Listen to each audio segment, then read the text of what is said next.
The easy structure.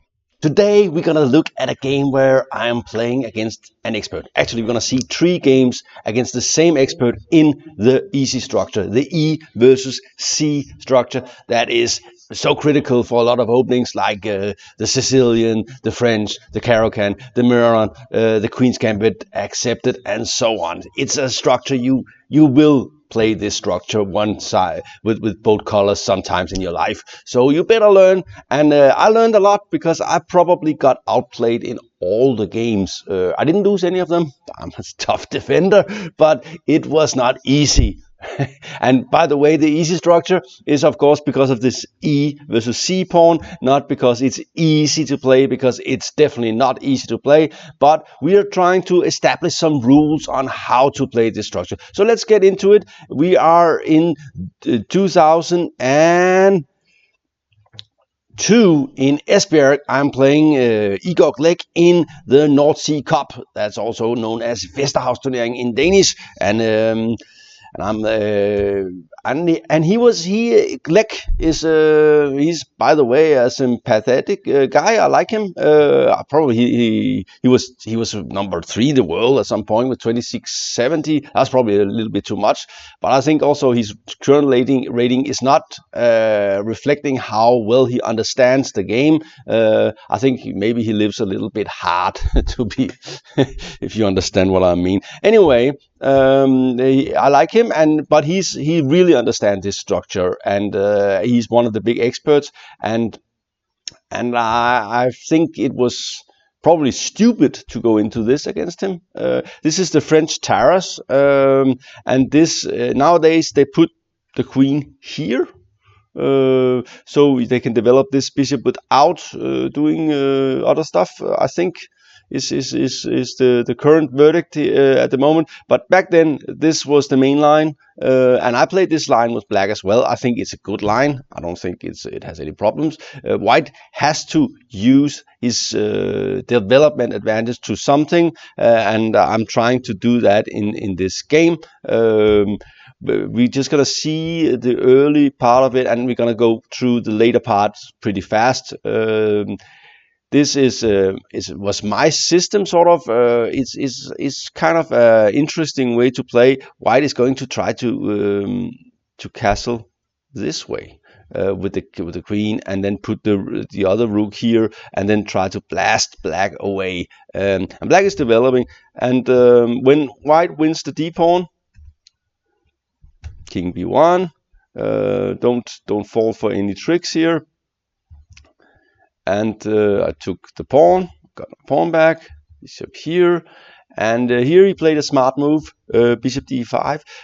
I thought this position looks pretty good. Of course, he cannot take here due to check, and I get the queen for 2 minor pieces, which is of course hopeless for him. So he has to do something, and I'm probably threatening something nasty here. For instance, if he castle, I can probably take here and take here, or something like that. So, but he played a smart move here. He played bishop d5, bolstering this and rendering this, and setting up a little trap, which I did not see. And this is, of course, I kind of like this idea of sort of putting traps in your game. So here I was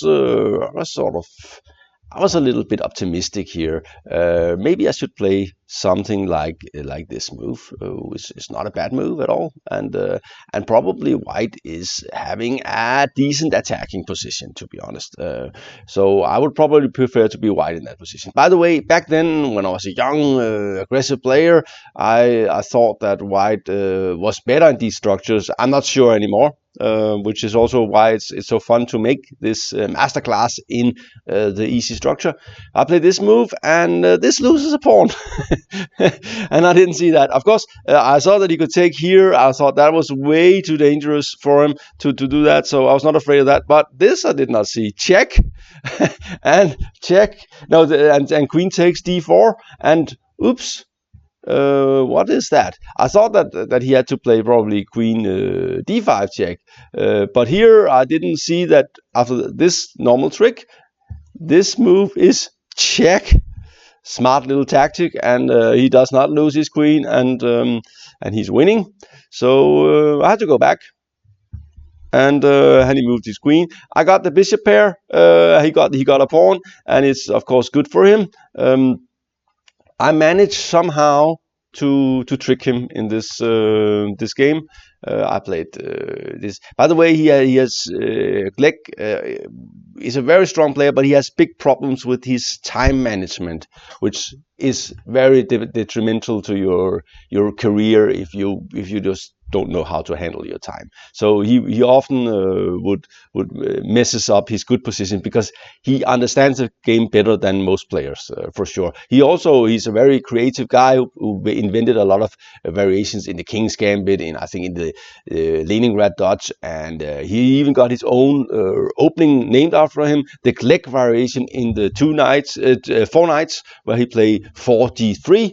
I'm not going to show that. I played that game against him, which was a draw, but I was under a lot of pressure, and it's clear that he really understands his stuff. Anyway, and here, this pin here is a little bit annoying, keeping the pressure on, and I think he got a little bit confused here because white is actually having some compensation, and I managed to make it better. I think what happened here, I don't remember. It was long ago. Yeah, and he decided that he was not too comfortable casting because of bad things coming. And after this, it turned out that he was not going to play this move because then first of all, all his pieces are bad, and this one is a monster, and he risked getting totally killed on the white squares.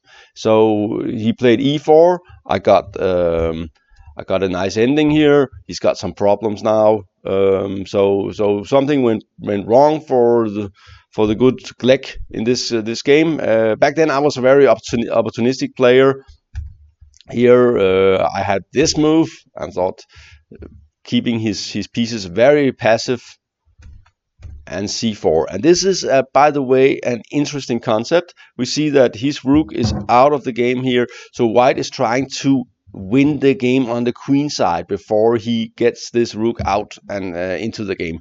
And of course, if he does not move his king right now, then he will not be able to move it later. For instance, if you play something like this, he cannot move.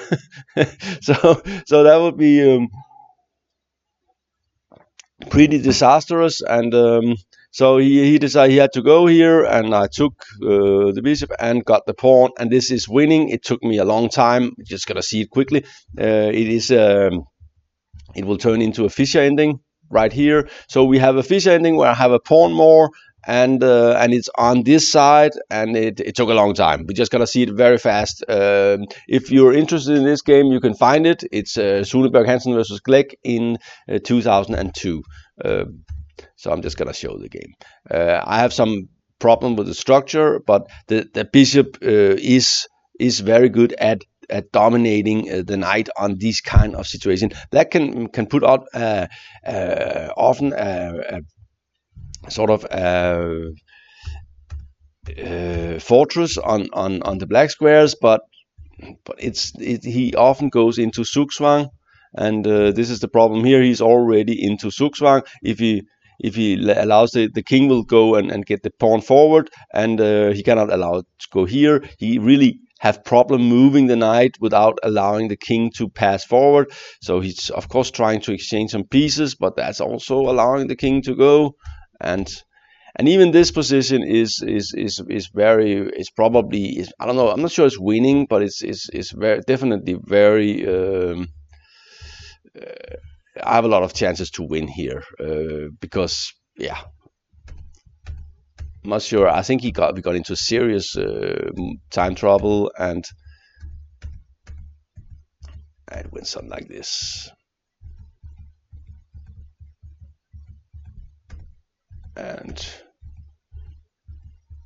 and here you signed, and one of the pawns got a queen now. So I won that game. That was a bit lucky, and then I went on to win against Chief Yakov and good Hansen, and then I lost the last two, and well, I was about to really go through to the 2600 sphere. That turned out to be much later and only for a brief period. Okay, next game. So this Glek guy, this was pretty smart with a tactical trick. This was not the main game. The next game is better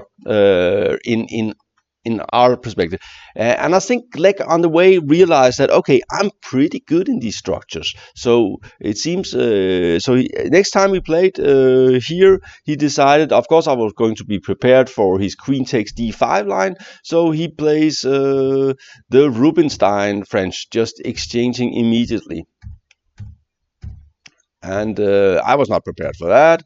c5, and we can see we're gonna have this this exchange, and we're gonna have the easy structure again. And this is kind of interesting because the thing is, white often have an initiative in the beginning, and then it sort of fades, and then black's taking a little bit over. That's been my experience, and this game is a really good example of that. Because at the moment, white's developed a lot of pieces, and black is not even very close to castle. But one of the things is that we realized that that the exchanging is probably good for white. We back in the days of Irv, everybody thought that this majority here was better than against this was very dangerous. You create a pass C pawn and you win, but then it suddenly dawned on people that maybe that's not so true. Maybe this majority actually can often be attacked. Often black can go with the pawn or with the b pipe and have a minority attack in these kind of position. And it's not, you cannot make a minority attack on the queen's king side. Well, you can if you castle queen side, but then you run into an open file. So it's not so easy. It turned out it was not so simple as everybody thought. Okay, I'm not afraid I'm not going to get my pawn back here. I'm just developing as fast as I can. Now the rook is in the game, and I decided I'm not afraid of him taking the pawn. You can take that pawn. I am way ahead in development. I'm going to get some compensation somehow. And this is sort of an intuitive sacrifice. I don't know how I'm gonna get compensation, but probably something like this, and knight is coming in, and I will kick his queen, and I will try to get a rook to the king side and attack his king, and it will not be easy for him to develop this in a meaningful way. Rook d8 makes sense, attacking the knight.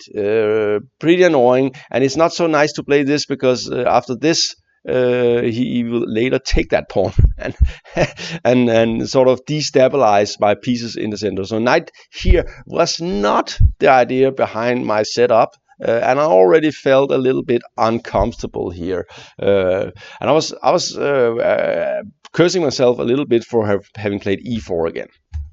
Rook e5. Okay, the thing is, white gets the e file. Black usually gets the d file, and if white tries to contest black on the d file, every piece is going to be exchanged on that file. And that is, as we have seen, in generally probably to black's advantage. The ending is not worse for black, for sure. Okay. And the bishop, as we have seen earlier and we'll see again, is usually pretty good on this diagonal. The thing is, white have this nice bishop, and if it can get into an attack on the king side, it would be nice. Okay, I continue developing here, or sort of defending the rook, getting them connected, and I'm hoping to do something like this and start an attack or something. And the thing is, and this is an important moment, is that white's attack is not dangerous. Igor knows that it's not dangerous, and he's sort of luring white to go for an attack, and will gain something on the other side and counter. And of course, and I'm a little bit, that's also why I'm not really like this structure for white, is that I don't really like to have all these pieces swarming around my king. But if you're comfortable with that, I think this structure is for you, because it's not as dangerous as it looks. A5, very strong move. Ready to, for instance, if you go something, you probably do this and trying to win this pawn. Um, and we see that white can easily have some weaknesses on the queen side. But I said, okay, concrete threat, taking this one, or more likely, this one is the threat, taking this one due to the pin here on the king.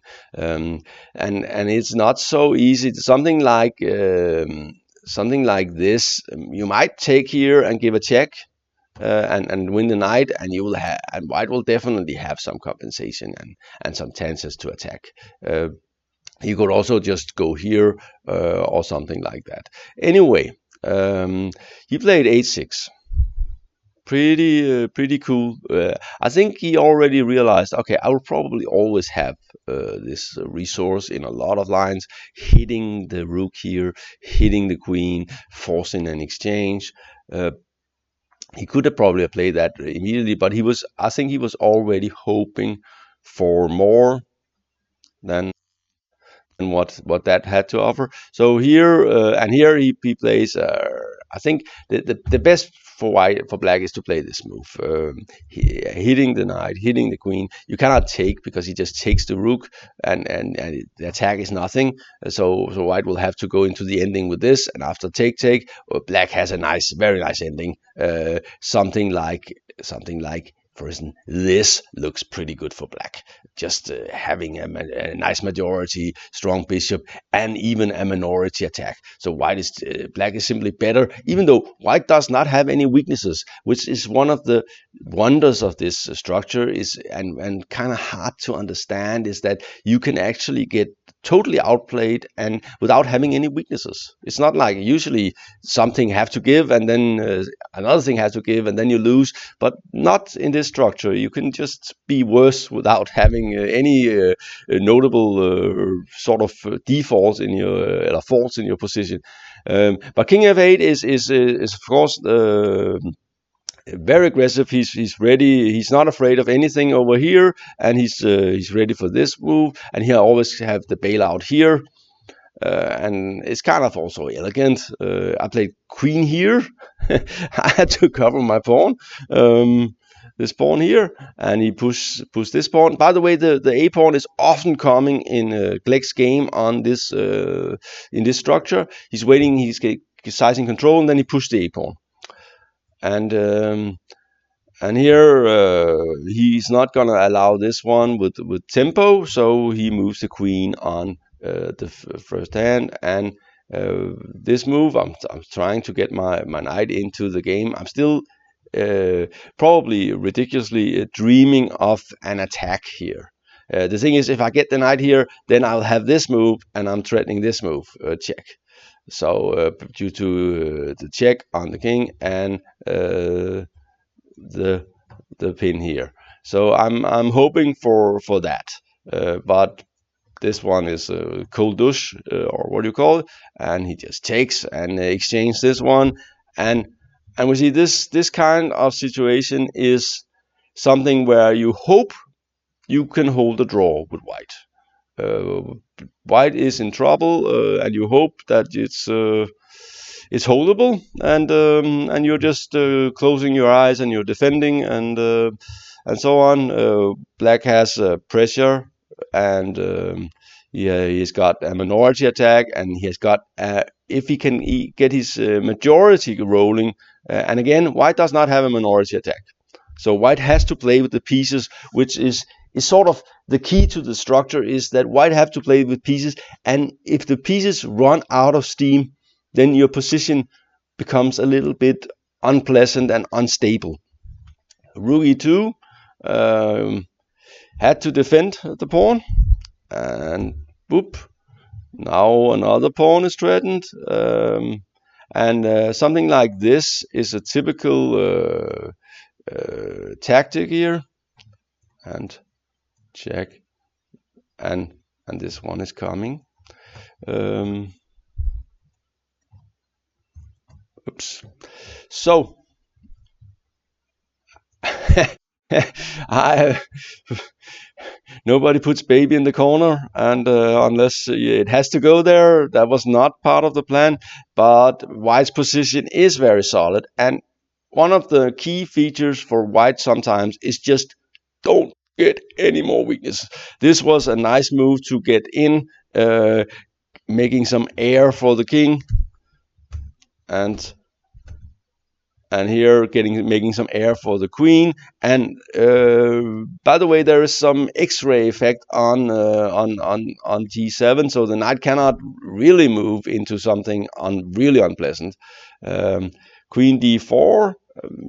The ending is bad for White. It's Black has pressure, and sometimes he will be able to do something like this, and this one will fall or something. So I was not going to go for that ending for sure. But I decided, okay, I can hold this position if I don't make any mistakes. So I'm just defending very, very, very. And here he offered a draw, and it was a draw. It was a quite instructive game, and it shows some key points. So just recapitulating, that Black has a minority attack. He also have a majority attack, sometimes with the king side pawns. White has a majority attack on the queen side, but he doesn't usually, unless he castles the queen side, does not have a minority attack. So usually White will have to play with the pieces. If the pieces cannot do enough damage, then White's attack runs out of steam, and Black is usually better. Okay, next game. And it's another Glek game, and it was another example of the structure. And I don't know why I played e4. Back then it was 2010. I was starting to switch to other openings, and I should probably have not have played this opening against Glek, I think. But I was also afraid of his King's Indian. By the way, this was the first time I had more rating. And I decided that this was a little bit more interesting to play this way for White. The thing is, the structure seemed to benefit Black seemed to benefit when there are some exchanges. If you have all two pair of knights and two pair of bishops on the board, I think White have more success of launching an attack with the pieces, as a general rule. But of course, he got this bishop out, but I still get to hit his queen. And I like this square for the queen in this position. Castle, queen c7, b3. And I'm basically trying to put my pieces on as aggressive and active squares as possible. Bishop here. And that looks weird, and I thought, really? Are you serious? And here I was pretty sure I had a big advantage already, because White have very active pieces. They're coming, and something will go with the knight, and Black has to be really careful here. This looks a little bit weird. It does not look so harmonious, but Glek knows the structure very well. So queen here, getting more influence on the queen side, and the bishop did leave this diagonal, so there was room for the queen.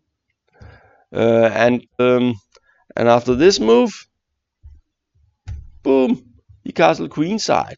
I was like, what is that? Jesus, that looks. And I thought, whoa, I'm gonna kill him. And but it turned out it was not so simple.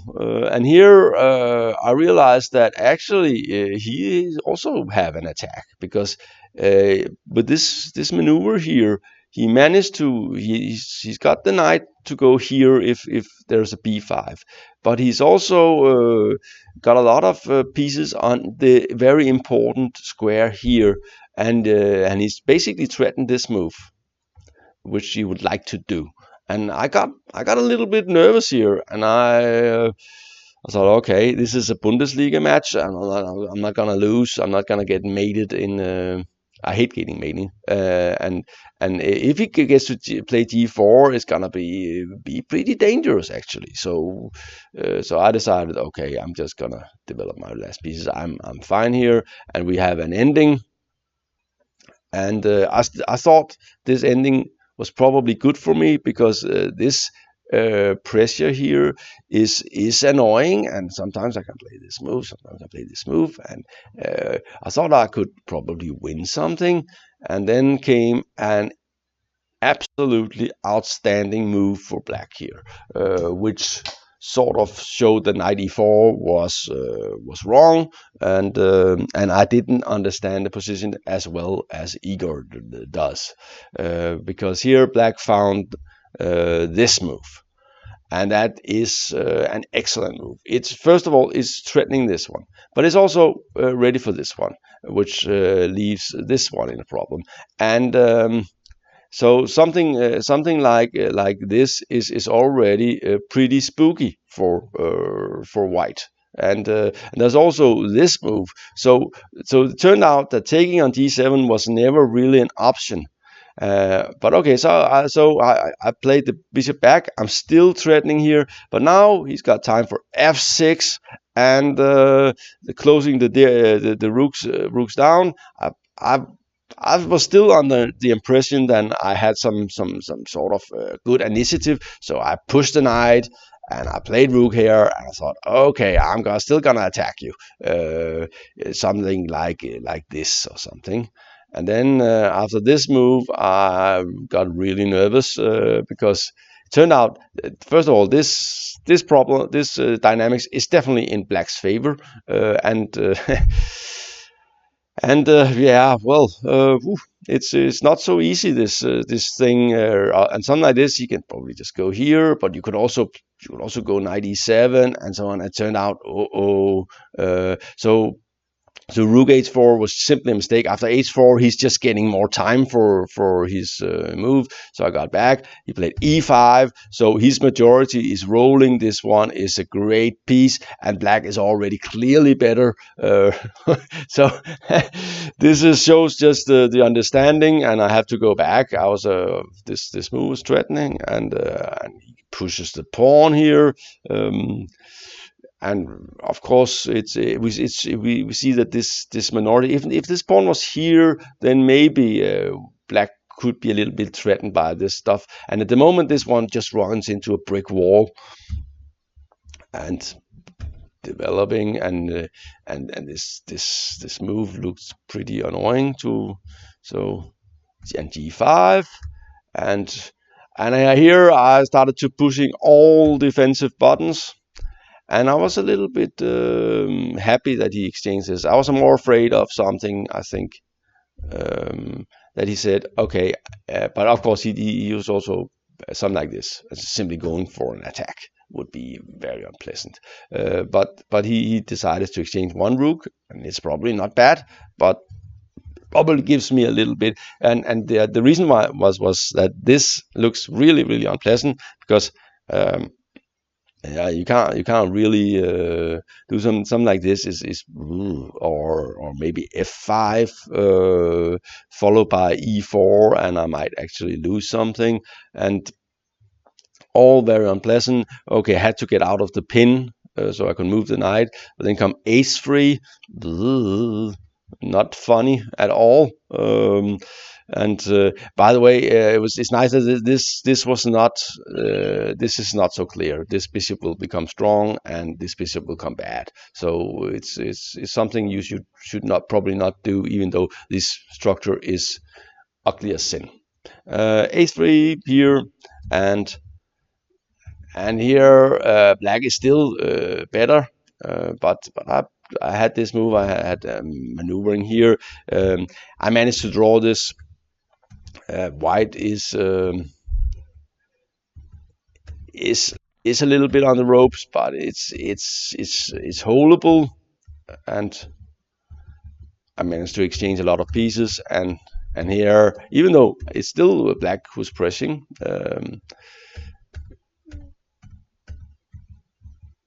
and And it's funny because he's just got more space, and I have less coordination. But after rook a4, I remember it was a clear draw, and and we took a draw. I'm not just not gonna move my king anymore. So this was the easy structure with the Glek. With the famous Glek playing with black, and really showing how black should play this structure. Notice this situation around this where he plays this fantastic move, and just unleashing all the power of his position here. Um, Great game. I hope this was instructive. It showed a lot of how to play with black. It also gave us some indication of where why this structure is difficult to master, because it's like white can easily be worse if his attack runs out of steam. Okay, this was DM Talks. Thank you for watching.